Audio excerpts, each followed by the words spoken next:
let's talk about volunteer recruitment.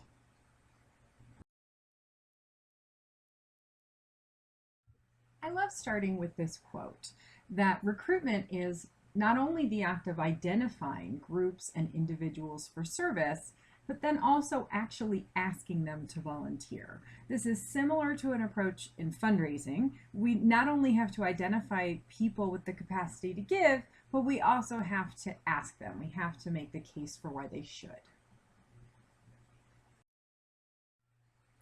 So that ask is so critically important.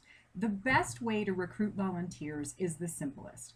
Ask people. Remember that the number one reason why people don't give, whether it's their money, their time, or something else, is because they are never asked.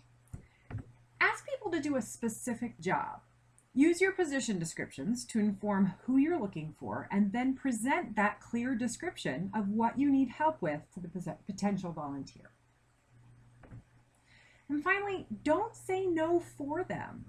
Lauren Adkins writes that she has spent many hours sitting with Main Street boards and discussing potential volunteers, and too often, when a name is thrown out, the group immediately comes up with all kinds of reasons why the person can't volunteer without ever even asking them.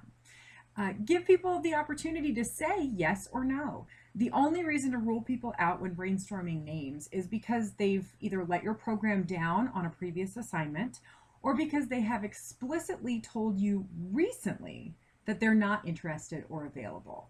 And that recent piece is important because their interests or availability can change over time. Consider that this project might be just what they've been looking for, even if they are really busy. And of course, they have the option to say no. At least give them the chance. So let's think about our spheres of influence and where we have opportunities for volunteer recruitment. This visual is borrowed from a resource that focuses on social media called Social Change Anytime, Anywhere, but really can be applied well to how organizations think about volunteer recruitment. We start in the center in that blue circle with your Main Street or your organization, the people that are already volunteering and working with you. Next, we have the purple circle. That's our community. These folks are in your database. Perhaps they receive your newsletter, they attend your events, are connected to you via Facebook, Twitter, LinkedIn, or maybe they're physically nearby, which makes sense for Main Streets, and you see them regularly and they know what Main Street is. The third circle, the green one, is the network. You don't know and can't connect with them directly, can't contact them directly, but your community can. And finally, the outer red circle is the crowd. You don't know them, they don't know you, and if they receive messages from you at all, it's via the network or even more broadly, posting publicly. So very frequently when recruiting volunteers, we jump levels. We leap from our Main Street or our organization all the way out to the crowd by posting generically online, on bulletin boards, but we don't look at those two inner circles, our community and our network. Recruiting to the crowd can absolutely be fruitful, but we're missing dipping into our community and the community of our community, which is our network, when we do that. So when we move outward circle by circle and utilize our community and network in addition to crowdsourcing volunteers, we have more success. So we ask ourselves, who are we already connected to? Let's start by asking them to volunteer. So now we want to look at who's our target recruit. We want to start with our position descriptions, which help us answer a lot of these questions. Who would have the skills and interests to do this assignment? Again, on our position description, we've identified what our needs are, what skills and interests are necessary for someone to be successful in this role. So we look at that position description to start answering this first question.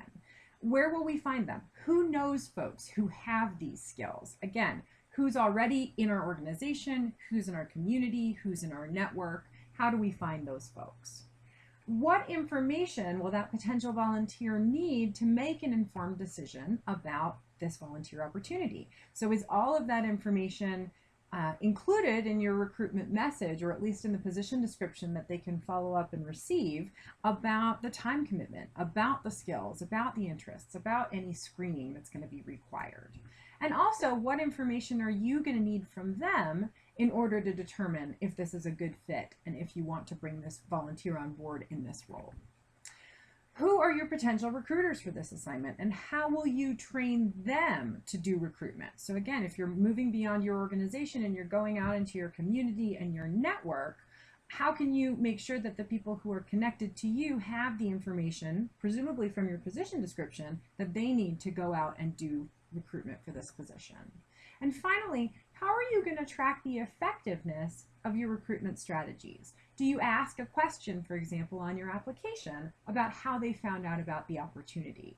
That can be really valuable to track over time so that you know where to place your resources in terms of volunteer recruitment in the future.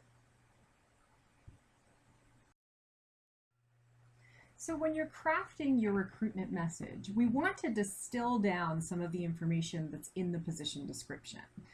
We want to, in just a few sentences or less for each of these categories, describe the mission of your organization, the purpose of the position, and the tasks and commitment required. We do these things in this order because we want to start with the impact that this volunteer role is going to have, and then describe briefly what the volunteer would actually be doing if they signed up in this role. So when you're recruiting your message, whether it's going to be a personal ask, whether you're sending an email to a group of individuals in your community or in your network, or if you're posting something broadly on your website, on a bulletin board, on Volunteer Match, these are the kinds of things you want to focus on, and then you can follow up with more information from your position description or the complete written position description once someone expresses interest.